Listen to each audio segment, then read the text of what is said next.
Good morning बच्चों, कैसे हैं आप? मेरे द्वारा पार्ट 1 का जो डाला गया वीडियो आई होप आपको अच्छा लगा होगा। आज हम बेसिक इंग्लिश के पार्ट 2 के बारे में जानकारी हासिल करेंगे। सर्वप्रथम मैं आपको याद दिला दूं कि इससे पहला जो पार्ट 1 का वीडियो था उसमें हम लोगों ने इंग्लिश के बेसिक 7 टॉपिक के ऊपर चर्चा की थी, जिसमें subject, helping verb, main verb, object, time, article और प्लेस था। आज हम इन्हीं टॉपिकों को थोड़ा डीपली पढ़ेंगे, थोड़ी डीपली जानकारी हासिल करेंगे इन्हीं टॉपिकों के बारे में, ताकि आपको पता चले कि भाई सब्जेक्ट का यूज क्या होता है, हेल्पिंग वर्ब का क्या होता है, वर्ब्स का क्या होता है, ऑब्जेक्ट क्या होते हैं। इन सारों के बारे में आज अपन डीपली स्टडी करेंगे। सर्वप्रथम बेटा हम लोग जो है, मैंने आपको बताया था इंग्लिश में एक फॉर्मूला आपको बताया था। फॉर्मूला क्या था कि स्टार्टिंग किससे होती है? सब्जेक्ट से, उसके तुरंत बाद आती है हेल्पिंग वर्ब और उसके बाद आती है हमारी मेन वर्ब और उसके बाद आता है ऑब्जेक्ट। ये एक मैंने आपको फॉर्मूला बताया था पिछले वीडियो में। स्टार्टिंग किसी भी सेंटेंस की, वाक्य की सब्जेक्ट से होगी हमेशा। उसके तुरंत बाद जो आता है उसको हेल्पिंग वर्ब बोलते हैं, उसके तुरंत बाद जो आता है उसको वर्ब बोलते हैं और उसके तुरंत बाद जो आता है वो ऑब्जेक्ट कहलाता है। सबसे पहले हम आज सब्जेक्ट के बारे में ही पढ़ेंगे। सब्जेक्ट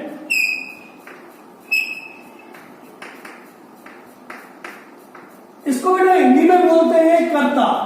मैंने आपको बताया था क्या बोलते हैं हिंदी में? कर्ता। कर्ता वह व्यक्ति होता है, वह आर्टिकल कह सकते हैं हम उसको, वह व्यक्ति होता है जो किसी काम को करता है या जिसके द्वारा कोई कार्य संपादित किया जाता है वो कर्ता कहलाता है, और इंग्लिश में उसको बोलते हैं सब्जेक्ट। जैसे अगर हम हिंदी में मैं आपको एक एग्जांपल बताऊं, जैसे राम विद्यालय जा रहा है, ये बेटा हिंदी का वाक्य, राम विद्यालय जा रहा है। इसमें कार्य किसके द्वारा संपादित हो रहा है? कौन विद्यालय जा रहा है? राम। तो कर्ता क्या हो गया? राम। अगर इसी वाक्य को, इसी सेंटेंस को हम इंग्लिश में लें तो इंग्लिश में क्या होगा? Ram is going to school. Ram is going to school. यहां पर कौन स्कूल जा रहा है? तो कौन जा रहा है? सीधा सा राम। तो राम क्या हो गया हमारा? सब्जेक्ट। राम क्या हो गया? Subject.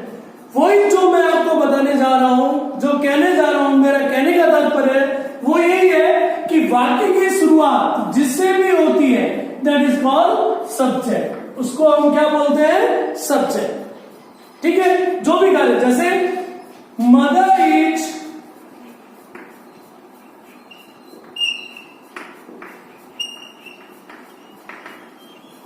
Cooking food. Mother is cooking food. माता जी खाना बना रही है। काम कौन कर रहा है? माता जी। तो माता जी क्या होगी? हमारा सब्जेक्ट। यानी वाक्य की शुरुआत जहां से होती है या जो व्यक्ति जिसके द्वारा कार्य संपादित किया जाता है वो सब्जेक्ट कहलाता है। समझ में आ रहा होगा आपको? I hope. सब्जेक्ट के बाद जो हमने दूसरी चीज ली थी वो थी हमारी हेल्पिंग वर्ब्स। वो दूसरी चीज क्या थी? Helping verb.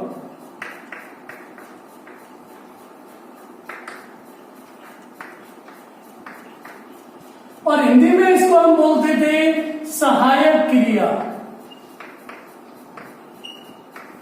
सहायक क्रिया। मैंने आपको बताया था कि इससे पहले वाले वीडियो में बताया था कि use of helping verbs. Helping verbs से हमको पता चलता है कि अमुक घटना किस समय हुई, प्रेजेंट में हुई, पास्ट में हुई या फ्यूचर में होगी। ये हमको किससे पता चलता है? हेल्पिंग वर्ब की सहायता से। देखो बेटा, हेल्पिंग वर्ब सबसे पहले हमारा प्रेजेंट टेंस आता है, तो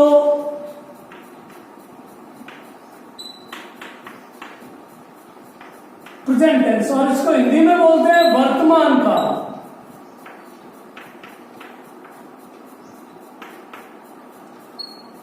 हिंदी में क्या बोलते हैं इसको? वर्तमान काल, प्रेजेंट टेंस।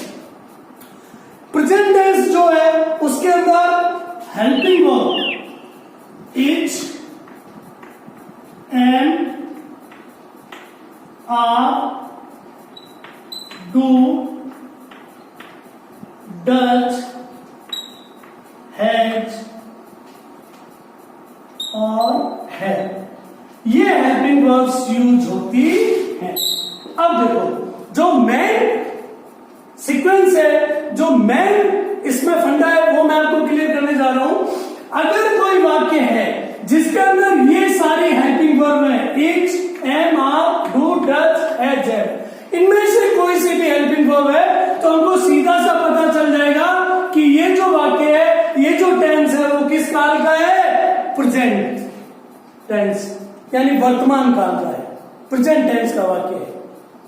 हेल्पिंग वर्ब की सहायता से हमको वाक्य का पता चल जाएगा कि ये वाक्य किस टेंस का है, किस काल का है। अगर ये वाली हेल्पिंग वर्ब आई है तो इससे हमें सीधा सा पता चलेगा कि ये जो सेंटेंस है, ये जो वाक्य है, ये प्रेजेंट टेंस का है।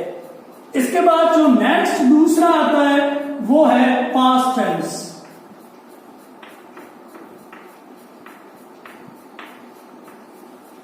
इसको हिंदी में बोलते हैं भूतकाल।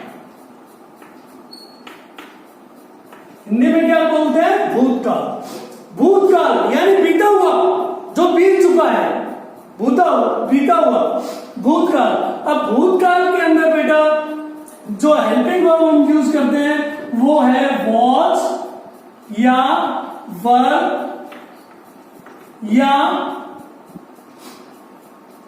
डिड या फिर है। ये सारी हेल्पिंग वर्ब्स यूज आती। यानी अगर किसी सेंटेंस में वॉज, वर, डिड या हैड हेल्पिंग वर्ब आई है तो हमको सीधा सा पता चल जाएगा कि वो वाक्य जो है किस टेंस का है? पास्ट टेंस का। किस टेंस का है? पास्ट टेंस का। हमें सिर्फ हेल्पिंग वर्ब की सहायता से ही पता चल जाता है कि अमुक वाक्य जो है वो प्रेजेंट का है, पास्ट का है या फ्यूचर का है, वो मैं आपको बता रहा हूं। थर्ड जो हमारा टेंस होता है वो होता है, सबको पता है, फ्यूचर टेंस। थर्ड जो होता है वो क्या है? Future tense. और हिंदी में इसको बोलते हैं भविष्य काल। हिंदी में क्या बोलते हैं? भविष्य काल। और इस टेंस के अंतर्गत जो वर्ब्स यूज में ली जाती हैं वो है विल या फिर सेड। विल या सेड। यानी हमको पता चल जाएगा अगर विल और सेड लगी हुई है किसी सेंटेंस में, सब्जेक्ट के तुरंत बाद, ध्यान ये रखना है हमको, सब्जेक्ट के तुरंत बाद हेल्पिंग वर्ब्स होगी। तो सब्जेक्ट के तुरंत बाद अगर विल या सेड लगा हुआ है तो हमको पता चल जाएगा कि ये भाई जो सेंटेंस है, ये जो वाक्य है, ये किसका है? फ्यूचर टेंस का। ये किसका है? फ्यूचर टेंस का। इन सारी हेल्पिंग वर्ब्स को हम जब भी टेंस पढ़ेंगे तब डीपली पढ़ेंगे। सारों का यूज बताऊंगा मैं आपको। इज कहां लगती है, एम कहां लगती है, आर कहां लगती है, या विल और सेल कहां लगते हैं, वॉज वर कहां लगते हैं। ये जब भी हम टेंस पढ़ेंगे तब मैं आपको इनको डीपली एक्सप्लेन करके बताऊंगा कि किस वर्ब का कहां पर यूज किया जाता है। मैं बेटा पहले ही आपको बता चुका हूं कि हमेशा चेंज ओवर सिर्फ इन्हीं में करना होता है, चारों में, सब्जेक्ट, हेल्पिंग वर्ब, वर्ब और ऑब्जेक्ट के अंदर, चाहे वो डायरेक्ट इनडायरेक्ट हो, चाहे एक्टिव पैसिव हो, चाहे टेंसेस हो, कोई सी भी चीज हो, अगर चेंज ओवर कहीं हम करते हैं तो इन चारों चीजों में करते हैं, सब्जेक्ट, हेल्पिंग वर्ब, वर्ब और ऑब्जेक्ट में। तो इन सारी चीजों को ये जैसे हमने पढ़ी, ये सॉरी तीसरा था पास्ट टेंस, सॉरी दूसरा पास्ट टेंस और तीसरा फ्यूचर टेंस, हेल्पिंग वर्ब दूसरा टॉपिक का।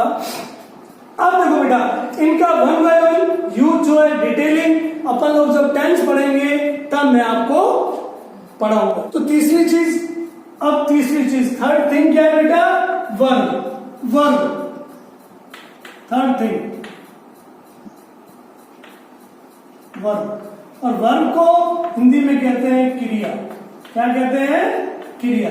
मैंने आपको बताया था वे शब्द जिनसे किसी कार्य का करना या होना पाया जाता है उनको क्रिया कहते हैं। उनको क्या कहते हैं? क्रिया। या दूसरा मैंने एक तरीका बताया था आपको, हिंदी में जिन शब्दों के पीछे आ की मात्रा आती है, आना, जाना, खाना, सोना, पीना, खेलना, कूदना, लिखना, पढ़ना, ये सारी क्रिया वाक्य है। इसी तरह हिंदी में, जिस तरह हिंदी में है ठीक उसी तरह इंग्लिश में भी क्रिया वर्ब वे शब्द होते हैं जिनसे किसी व्यक्ति के द्वारा किए गए कार्य का पता चलता है। जैसे reading, writing, dancing, eating, cooking, going, ये सारे वर्ड क्रिया वर्ड है, क्रिया शब्द है। अब इंग्लिश में बेटा क्रिया जो है वो 3 प्रकार की होती है। वर्ड तो एक ही है लेकिन उसके जो यूजेज है वो 3 टाइप्स के हैं। तो उनको हम first form, second form, third form भी बोल सकते हैं। फर्स्ट जो फॉर्म होगी उसको बोला जाएगा प्रेजेंट, सेकंड जो फॉर्म होगी उसको बोला जाएगा पास्ट, और जो थर्ड फॉर्म होगी, थर्ड जो फॉर्म होगी उसको बोला जाएगा पास्ट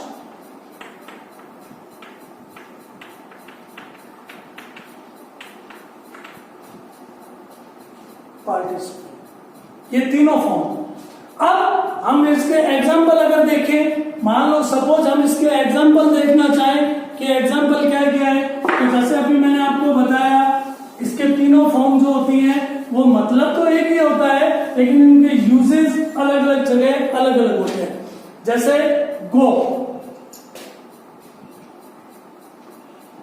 और गो, अब आप सोचो गो, इसकी सेकंड फॉर्म अलग होगी और थर्ड फॉर्म भी अलग होगी। मतलब कुछ क्रियाएं, कुछ वर्ब्स ऐसी होती हैं जिनकी फर्स्ट, सेकंड, थर्ड फॉर्म तीनों अलग अलग होती है।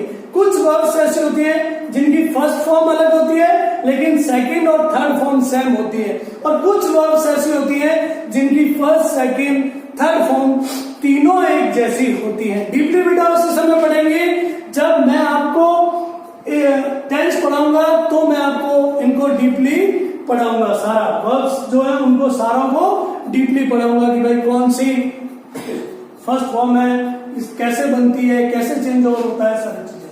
जैसे गो की सेकंड फॉर्म होती है वेंट, और थर्ड फॉर्म बताओ थर्ड फॉर्म क्या होगी? क्या आप बता सकते हो? थर्ड फॉर्म क्या होगी? थर्ड फॉर्म होगी गो, वेंट, गॉन। तीनों अलग अलग है, गो, वेंट, गॉन, तीनों अलग है। गो का तात्पर्य क्या है? जाना। सेकंड अगर एग्जांपल हम ले जिसमें तीनों फॉर्में एक जैसी हो, तो जैसे रीड की सेकंड फॉर्म भी रीड होती है और थर्ड फॉर्म भी क्या होती है? रीड। अगर वो एग्जांपल है जिसमें फर्स्ट फॉर्म तो एक जैसी होती है, फर्स्ट तो एक ही होता है लेकिन सेकंड और थर्ड फॉर्म जो है वो एक जैसी होती है।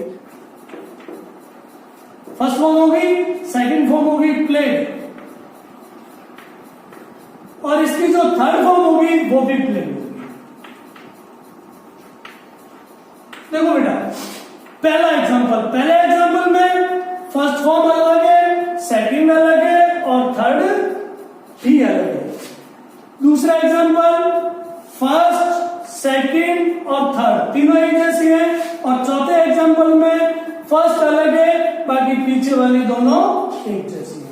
ये सारी जो वर्ब्स की डिटेल है ये जब अपन टेंस पढ़ेंगे तब मैं आपको बताऊंगा इनके बारे में अलग अलग कि भाई किस तरह कहां पे फर्स्ट फॉर्म का यूज होता है, कहां पे सेकंड का होता है, कहां पे थर्ड होता है, किस तरह फर्स्ट फॉर्म से सेकंड फॉर्म बनाई जाती है, किस तरह थर्ड फॉर्म बनाई जाती है। ये सारा डीपली स्टडी हम करेंगे जब जो है हम इस टेंस के बारे में, टेंस की डीपली स्टडी करेंगे तब। अब नेक्स्ट क्रिया के बाद अगला जो टॉपिक आता है वो है हमारा ऑब्जेक्ट। क्या है? ऑब्जेक्ट। ऑब्जेक्ट का अर्थ होता है कर्म। चौथा जो टॉपिक है वो है ऑब्जेक्ट, और ऑब्जेक्ट को कहते हैं कर्म। मैंने आपको एक चीज बताई थी बेटा, क्या बताई थी? कि हमेशा सब्जेक्ट के तुरंत बाद हेल्पिंग वर्ब, हेल्पिंग वर्ब के तुरंत बाद वर्ब, और वर्ब के तुरंत बाद क्या आता है? ऑब्जेक्ट। ये चीज मैंने पहले आपको क्लियर की थी। ऑब्जेक्ट, सब्जेक्ट जो भी क्रिया कर रहा है उसका जो इफेक्ट पड़ रहा है वो किसके ऊपर पड़ता है? ऑब्जेक्ट के ऊपर। यानी सब्जेक्ट द्वारा, कर्ता द्वारा की गई क्रिया का असर जिस पे पड़ता है उसको हम ऑब्जेक्ट बोलते हैं। ये तो थी इसकी डेफिनेशन, ठीक है। और पता कैसे चलेगा? पता ऐसे ही चलेगा कि सब्जेक्ट के तुरंत बाद हेल्पिंग वर्ब होती है, हेल्पिंग वर्ब के बाद वर्ब, और वर्ब के तुरंत बाद ऑब्जेक्ट। एक एग्जांपल लेके चले हम, जैसे Mohan is playing, Mohan is playing खो-खो। देखो बेटा, मोहन सब्जेक्ट हो गया as per formula, is helping verb हो गई as per formula, playing verb हो गई, और खो-खो हो गया हमारा ऑब्जेक्ट। खो-खो हो गया ऑब्जेक्ट। इजीली फाइंड आउट कर लिया हमने, समझ में आ जाएगा इजीली अगर हम इस फॉर्मूले को याद रखेंगे तो। नेक्स्ट अगर दूसरा एग्जांपल हमने तो देखो, father is going to office. देखो बेटा, फादर ये हो गया हमारा सब्जेक्ट, इज क्या हो गई? हेल्पिंग वर्ब, गोइंग क्या हो गई? वर्ब, और ऑफिस क्या हो गई? ऑब्जेक्ट। ऑफिस क्या हो गई? ऑब्जेक्ट। तो इस तरह से अगर ये फॉर्मूला हम अपने दिमाग में रखते हैं तो हम जो है किसी भी वाक्य, किसी भी सेंटेंस के अंदर से सारी चीजों को निकाल सकते हैं कि भाई सब्जेक्ट कौन सा है, ऑब्जेक्ट कौन सा है, हेल्पिंग वर्ब कौन सी है, ठीक है, टाइम, प्लेस, आर्टिकल, इन सारी चीजों को हम फाइंड आउट कर सकते हैं। अब मैंने आपको एक चीज कहा था पहले वीडियो में, मैंने आपको ये कहा था कि सब्जेक्ट, ऑब्जेक्ट और वर्ब तीनों में एक बहुत तगड़ा रिलेशन है। किस किस में? सब्जेक्ट और वर्ब और ऑब्जेक्ट।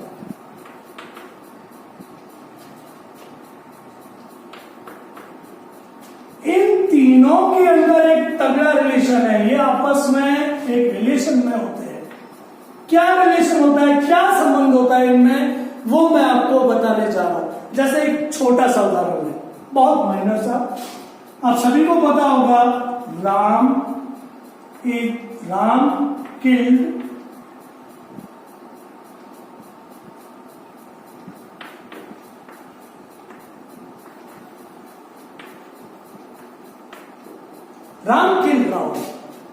राम किल्ड रावण मतलब राम ने रावण को मारा था। अब देखिए बेटा, राम सब्जेक्ट हो गया हमारा, किल्ड क्या हो गया? क्योंकि हेल्पिंग वर्ब नहीं है, चलो नहीं है तो ठीक है, वर्ब क्या हो गया हमारी? किल्ड, और ऑब्जेक्ट क्या हो गया? किसके ऊपर असर पड़ा? रावण के ऊपर। ये था हमारा सब्जेक्ट, ये है हमारी वर्ब, और ये है हमारा ऑब्जेक्ट। अब मैं इससे आपको रिलेशन समझाने की कोशिश करूंगा। देखिए बेटा, इसमें से एक भी वाक्य, एक भी वर्ड, शब्द, अगर इनमें से एक भी शब्द गायब है तो दूसरे का जो मतलब है, दूसरा जो है वो सेंसलेस है। कैसे बेटा? देखो, अगर हमने सपोज सब्जेक्ट को गायब कर दिया, क्या हुआ? Killed Ravana. Who killed Ravana? Who killed Ravana? वाक्य का कोई मतलब नहीं हुआ, ठीक है। तो इसलिए सब्जेक्ट भी जरूरी है। चलो सब्जेक्ट को हमने वापस लगा दिया, अब हमने किल्ड लगा दिया। राम रावण, व्हाट? राम ने रावण के साथ क्या किया? उसको खिलाया, उसको प्यार किया, उसको चॉकलेट दी, क्या किया नहीं पता हमको। इट मीन्स वर्ब का होना भी जरूरी है, तो हमने वर्ब भी लिख दी। अब नेक्स्ट हमने क्या किया? ऑब्जेक्ट को रिमूव कर दिया। ऑब्जेक्ट को रिमूव किया। राम किल व्हाट?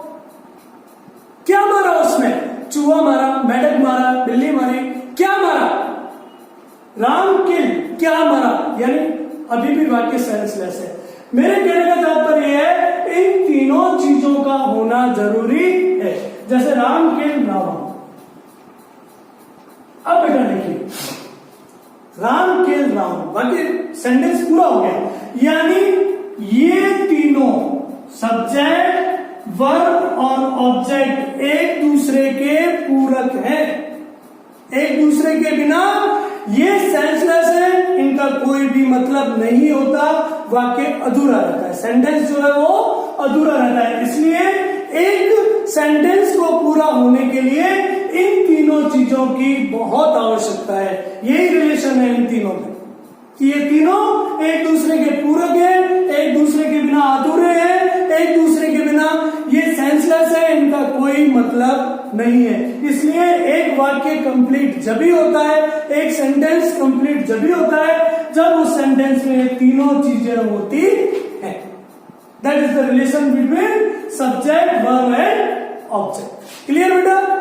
दिया जाएगा।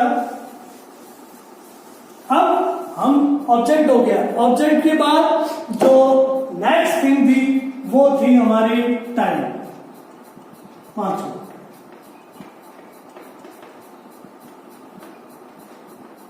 टाइम का अर्थ होता है समय।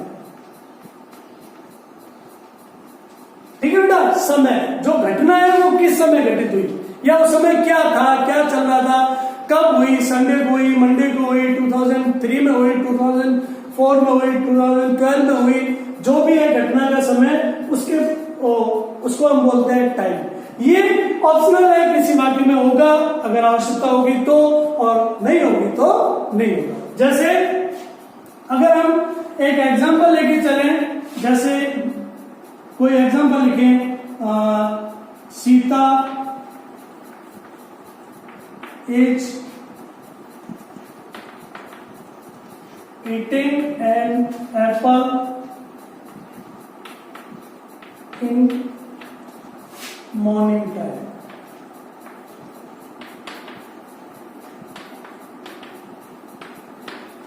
Sita is eating an apple in morning time. Sita जो है मॉर्निंग टाइम, सुबह के समय एक एप्पल सेब खा रही है। देखो बेटा, as per formula starting subject से, उसके तुरंत बाद क्या आती है? हेल्पिंग वर्ब, उसके बाद वर्ब, उसके बाद ऑब्जेक्ट। ये हमारा फॉर्मूला है, इसको तो आप रट लो, इसको तो आप रट लो, बिल्कुल मन में एकदम कंठस्थ कर लो कि स्टार्टिंग सब्जेक्ट से होती है, उसके तुरंत बाद हेल्पिंग वर्ब, फिर वर्ब आती है और लास्ट में ऑब्जेक्ट होता है। सेम ही सीता क्या हो गया हमारा? सब्जेक्ट, इज क्या हो गई? हेल्पिंग वर्ब, ईटिंग क्या हो गई? वर्ब, एंड ये बीच में आ गया, ये आर्टिकल है। क्या है ये? आर्टिकल। एप्पल, एप्पल हो गया हमारा ऑब्जेक्ट, और मॉर्निंग हो गया टाइम। मॉर्निंग क्या हो गया? टाइम। मैंने आपको बताया था मॉर्निंग, इवनिंग, ठीक है, संडे, मंडे, ये सारे टाइम में कैलकुलेट होते हैं। ठीक है बेटा? तो ये होता है टाइम। अब नेक्स्ट जो हमारा था वो था आर्टिकल। बेटा आर्टिकल 3 है, जैसा कि मैं पहले आपको बता चुका हूं। आर्टिकल थोड़ा डीपली पढ़ना पड़ेगा। छठा जो था वो था हमारा आर्टिकल, और मैंने आपको बताया था there are 3 articles in word. कौन कौन से आर्टिकल है? पहला था ए, दूसरा था एंड, और तीसरा था द। ये 3 ही आर्टिकल है। तो अगर आपको पूछा जाए कि वाक्य के अंदर आर्टिकल क्या है, तो आप बता दोगे अगर ए हुआ तो ए आर्टिकल है, एन हुआ तो एन है, और द होगा तो द आर्टिकल है। इसको मैं नेक्स्ट वीडियो में डीपली आपको बताऊंगा कि आर्टिकल कौन से आर्टिकल का किस जगह यूज होता है परफेक्टली, किस आर्टिकल को कहां पर हमें यूज करना चाहिए। बहुत सारे जब भी हमने पढ़े हैं हमको बता दिया जाता है कि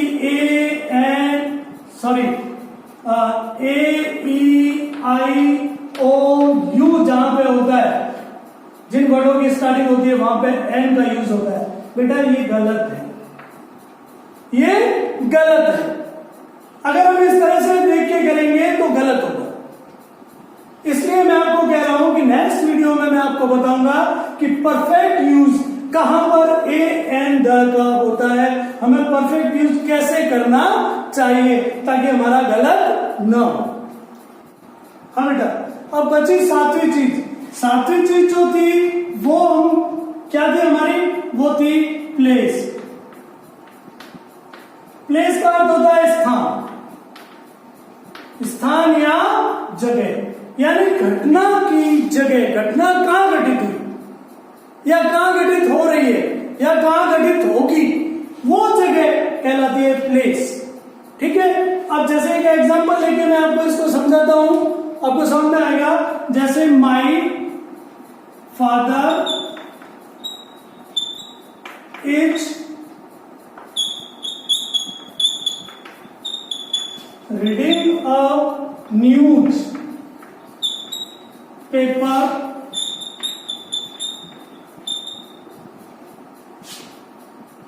in